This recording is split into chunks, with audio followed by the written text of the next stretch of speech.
नमस्कार दोस्तों, स्वागत है आपका आपके अपने YouTube चैनल पर। तो दोस्तों, रीट नई शिक्षक भर्ती 2023 को लेकर इस वीडियो में दोस्तों हम बात करेंगे प्री एग्जाम के सिलेबस के बारे में। पेपर फर्स्ट और पेपर सेकंड, यानी कि जो आपके दो पेपर होते हैं, इसमें आपका प्राइमरी लेवल और सेकेंडरी लेवल के लिए दोस्तों, तो इसमें क्या आपको सिलेबस देखने को मिलेगा।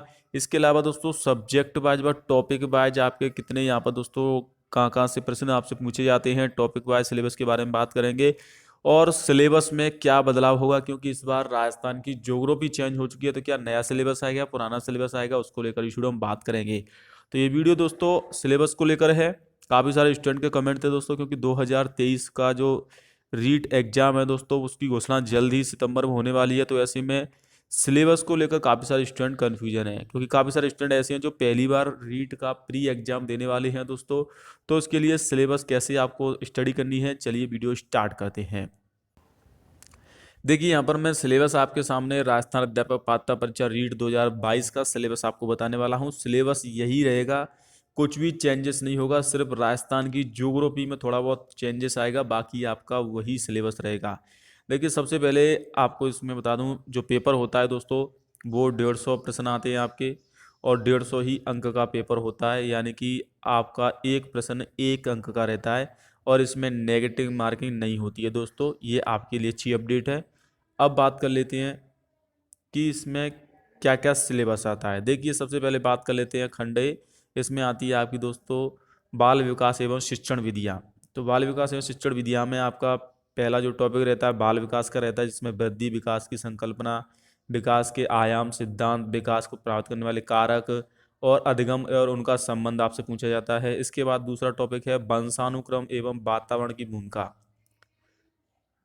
अगला टॉपिक है दोस्तों व्यक्तिगत भिन्नताएं, अर्थ प्रकार में व्यक्तिगत भिन्नताओं को प्राप्त करने वाले कारक।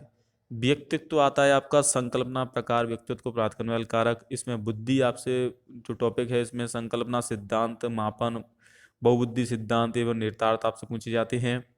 इसके बाद दोस्तों अगला जो टॉपिक रहता है विविध अधिवक्ताओं की समझ, पिछड़े, विबंधित, प्रतिभाशाली, सृजनशील, अलान्वित, वंचित, विशेष आवश्यकता वाले बच्चों की अधिगम क्षमता वाले युक्त बच्चे, अधिगम में आने वाली कठिनाइयाँ, समायोजन की संकल्पना एवं तरीके, समायोजन की अध्यापक की भूमिकाएं, अधिगम की अर्थ एवं संकल्पनाएं आपसे पूछी जाती हैं, अधिगम को प्रभावित करने वाले कारक, अधिगम के सिद्धांत एवं निहितार्थ, बच्चे कैसे सीखते हैं, अधिगम की निहिताएं, चिंतन, कल्पना एवं तर्क, अभिप्रेरणा व इसके अधिगम के लिए निहितार्थ आपसे पूछे जाते हैं, शिक्षण अधिगम की प्रक्रियाएं, राष्ट्रीय पाठ्य चर्चा रूपरेखा 2005 के संदर्भ में शिक्षण अधिगम की व्यू रचना एवं विधियां, आकलन, मापन एवं मूल्यांकन का अर्थ, उद्देश्य, समग्र सतत मूल्यांकन, उपलब्धि परीक्षण का निर्माण, सीखने का प्रतिफल, क्रियात्मक अनुसंधान, शिक्षा का अधिकार 2009, आपका जो आरटीआई 2009 है दोस्तों, उसमें अध्यापकों की भूमिका एवं दायित्व तो आपसे पूछे जाते हैं। तो ये रहता है दोस्तों आपका शिक्षण, बाल विकास एवं शिक्षण विधियां का 30 प्रश्न आते हैं आपके 30 अंक के। तो ये आपके टॉपिक हो गए दोस्तों। अब बात कर लेते हैं इसमें आगे आपकी यहाँ पर दोस्तों, ये आपका इंग्लिश मीडियम वाले विद्यार्थियों के लिए है, वही टॉपिक है, सिर्फ इंग्लिश में देख रखा है। इसके बाद दोस्तों आपसे खंड सेकंड में पूछे जाते हैं लैंग्वेज फर्स्ट।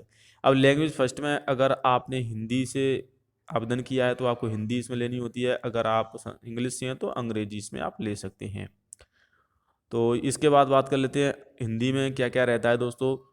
एक अपठित गद्यांश आपसे पूछा जाएगा, निम्नलिखित व्याकरण संबंधी प्रश्न आपसे पूछे जाएंगे, पर्यायवाची विलोम वाक्यांशों के लिए एक शब्द, शब्दार्थ, शब्द शुद्धि आपसे पूछे जाते हैं। ये भी 30 प्रश्न 30 अंक रहते हैं। उपसर्ग, प्रत्यय, संधि, समास, संज्ञा, सर्वनाम, विशेषण, अव्यय, ये पूरी यहाँ पर दोस्तों आपकी व्याकरण आ जाती है। एक अपठित गद्यांश आपसे निम्नलिखित बिंदुओं पर प्रश्न पूछा जाएगा। इसमें आपके रेखांकित शब्दों का अर्थ स्पष्ट करना, वचन, काल, लिंग ज्ञात करना, यानी कि जो गद्यांश आएंगे दोस्तों, उसमें से आपके रेखा या कुछ भी संबंधित आपके सवाल पूछा जा सकता है व्याकरण से संबंधित। इसके बाद आते हैं वाक्य रचना, वाक्य के अंग, वाक्य के प्रकार, पदबद्ध, मुहावरे, लोकोक्तियां, विराम चिन्ह आते हैं दोस्तों। भाषा की शिक्षण विधि आती हैं, भाषा शिक्षण के उपागम, भाषा दक्षता के विकास, भाषाई कौशलों का विकास, सुनना, बोलना, पढ़ना, लिखना, हिंदी भाषा शिक्षण में चुनौतियां, शिक्षण अधिगम सामग्री, पाठ्य पुस्तक, बहुमाध्यम, ये आपसे दोस्तों टॉपिक हैं। इसके अलावा भाषा शिक्षण मूल्यांकन, और जो पेपर का लेवल रहता है दोस्तों, वो आपका 1 से 5वीं तक के राज्य सरकार द्वारा निर्धारित पाठ्यक्रम में से पूछा जाता है, लेकिन जो पेपर का कठिनाई का स्तर रहता है वो 10वीं तक का रहता है। तो ये हिंदी हो गया दोस्तों। इसके बाद इंग्लिश अगर आप लेना चाहते हो तो इंग्लिश के यहाँ पर आपको दे रखा है दोस्तों। इंग्लिश में आप देख सकते हैं unseen passage, part of speech, tense, determiner, degree, comparison, framing, question, ये सभी आपके इंग्लिश वाले विद्यार्थियों के लिए है दोस्तों। इसके बाद आपको इसमें अगर आप संस्कृत लेना चाहते हैं तो संस्कृत का सिलेबस भी आपको दे रखा है। क्योंकि भाषा सेकंड में आपको संस्कृत यहाँ पर चूज करनी होती है। जिन छात्रों को भाषा फर्स्ट अगर हिंदी लेते हैं तो उनको वो यहाँ पर इंग्लिश भी ले सकते हैं, यहाँ पर संस्कृत भी ले सकते हैं। वो आपके ऊपर रहता है कि आप संस्कृत लेना चाहते हैं या फिर अंग्रेजी, हिंदी कॉमन रहती है। इसके बाद आपके संख्या ज्ञान, माहेश्वर सूत्र पूछे जाते हैं इसमें दोस्तों। ये आपका सिलेबस है संस्कृत का। और इसके बाद नीचे आ जाते हैं तो सिंधी, अगर आप सिंधी से हैं तो आप सिंधी भी लैंग्वेज ले सकते हैं, सिंधी के सिलेबस आप देख सकते हैं। इसके बाद पंजाबी का सिलेबस आपका दे रखा है दोस्तों।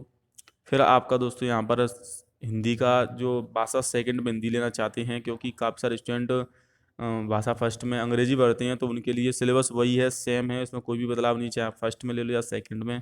इसके बाद इंग्लिश अगर आप सेकंड में लेना चाहते हो तो वही सिलेबस है दोस्तों। मॉडल आते हैं आपके, कॉमन एडिमेनस आते हैं, facts, terms, drama, short story, ये सभी आपसे टॉपिक पूछे जाते हैं। भाषा द्वितीय में संस्कृत लेना चाहते हैं तो आप संस्कृत के लिए सिलेबस है वही, लकार, प्रत्यय, संधि, समास, सर्वनाम, विशेषण, विशेष्य, लिंग, और आपसे महेश्वर सूत्र, प्रत्यय, छंद, अलंकार, ये सभी आपके संस्कृत के टॉपिक हैं दोस्तों। पूरी संस्कृत की व्याकरण आपसे पूछी जाती है। चलिए, ये आप बात हो गई दोस्तों यहाँ पर संस्कृत की। अब बात कर लेते हैं मैथ के बारे में, क्योंकि ये भाषा फर्स्ट सेकंड होती है दोस्तों आपकी। इसके बाद मैथ आपका सबके लिए कॉमन रहता ही है।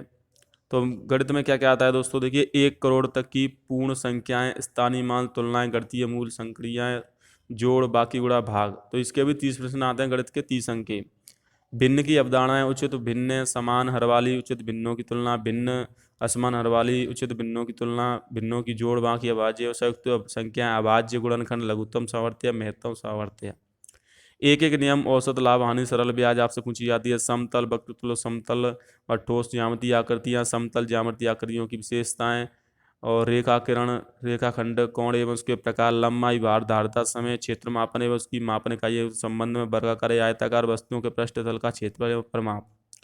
गणित की प्रगति एवं तर्क शक्ति आपसे पूछी जाती है। पाठ्यक्रम में गणित की महत्ता, गणित की भाषा, सामुदायिक गणित के आंकड़ों का प्रबंधन, औपचारिक अनौपचारिक विधियों का मूल्यांकन, यानी कि गणित की विधियां भी आपसे पूछी जाती हैं। पेपर का लेवल आपका 10वीं के हिसाब से रहता है, और जो निर्धारित पाठ्यक्रम है वो दोस्तों 1 से 5वीं तक के लिए है। अब बात कर लेते हैं दोस्तों इसमें आपकी जो इंग्लिश आपका गणित हो गया। इसके बाद लास्ट में आता है पर्यावरण अध्ययन। तो इस प्रकार से 5 खंड में आपका पेपर आता है। एक खंड 30 अंक का रहता है। इस प्रकार से आपका टोटल जो खंड हो जाते हैं दोस्तों वो आपके 150 अंक के खंड हो जाते हैं। 150 में से आप जनरल कैटेगरी में 90 अंक लाने होते हैं, और बाकी कैटेगरी में दोस्तों आपको 82 अंक लाने होते हैं। हालांकि पहले 83 अंक लाने होते थे, लेकिन अब 82 कर दिया गया कोर्ट के आदेश के बाद। तो लास्ट में है टॉपिक पर्यावरण अध्ययन। इसमें देखिए आपकी जो पर्यावरण आता है दोस्तों, इसमें परिवार, आपसी संबंध पूछे जाते हैं, एकल संयुक्त परिवार पूछा जाता है आपसे, बाल विवाह, दहेज, बाल श्रम, चोरी, नशाखोरी, धूम्रपान, ये सभी आपके परिवार के अंतर्गत आ जाता है। इसके बाद वस्त्र एवं आवास, ऋतुओं में पहने जाने वाले वस्त्र होते हैं, हस्तकरघा, पावर पुलुम, जीव जंतुओं के विभिन्न आकार, निकटवर्ती स्थानों की स्वच्छता, आवास निर्माण हेतु विभिन्न सामग्रियां, ये आपसे पूछे। व्यवसाय में आपके कपड़े सिलना, बागवानी, कृषि कार्य, पशुपालन, सब्जी वाला, लघु एवं कुटीर उद्योग, राज्य के प्रमुख उद्योग, हस्तकलाएं, उपभोक्ताएं, संरक्षण की आवश्यकताएं आपसे पूछी जाती है। अब दोस्तों जो टॉपिक है मेन वो है हमारी सभ्यता एवं संस्कृति। तो इसमें दोस्तों जो राष्ट्रीय प्रतीक हैं, राष्ट्रीय पर्व है, राजस्थान के मेले त्योहार, राजस्थान की वेशभूषा, राजस्थान के जो पर्यटन स्थल हैं, राजस्थान की प्रमुख विभूतियाँ हैं, राजस्थान की विरासत है, दुर्ग, महल, स्मारक, ये सभी आपसे इसमें पूछे जाते हैं। परिवहन एवं संचार, अपने शरीर की देखभाल के लिए आपके संतुलित भोजन, ये आपकी साइंस भी इसमें आ जाती है दोस्तों। एनीमिया रोग वगैरह आ जाते हैं, उसके कारण बचाव आ जाते हैं दोस्तों। और साफ सफाई के लिए दोस्तों आंतरिक भावों की सामान्य जानकारी आपसे पूछी जाती है। सजीव जगत, जल, हमारी पृथ्वी, अंतरिक्ष, सौर परिवार, भारत के अंतरिक्ष यात्री, पर्यावरण। तो ये सभी जो सिलेबस है दोस्तों आपका पेपर फर्स्ट का है। जी हाँ दोस्तों, मैंने आपको जो सिलेबस बताया पेपर फर्स्ट का है, क्योंकि पेपर फर्स्ट में दोस्तों आपका जो पेपर फर्स्ट होता है प्राइमरी के लिए, इसका सिलेबस थोड़ा छोटा है, और पेपर सेकंड में सब्जेक्ट वाइज सिलेबस रहता है। तो अगली वीडियो में आपकी पेपर सेकंड को लेकर वीडियो बना दूंगा, क्योंकि दोस्तों ये वीडियो काफ़ी लॉन्ग हो जाएगी। और इस वीडियो में आज की इतना ही दोस्तों। अगर आपको वीडियो पसंद आई, वीडियो शेयर जरूर करना। ये पेपर फर्स्ट का है। जितने भी छात्र प्राइमरी का चेक से 5वीं तक के लिए रीट का एग्जाम की तैयारी कर रहे हैं वो इस सिलेबस से तैयारी कर सकते हैं। सिर्फ राजस्थान की ज्योग्राफी आपको अलग से स्टडी करनी होगी, बाकी सिलेबस यही रहेगा सेम, क्योंकि पिछले 4-5 साल से सिलेबस में चेंज नहीं हुआ है। तो आज के दिन दोस्तों, जय हिंद, वंदे मातरम।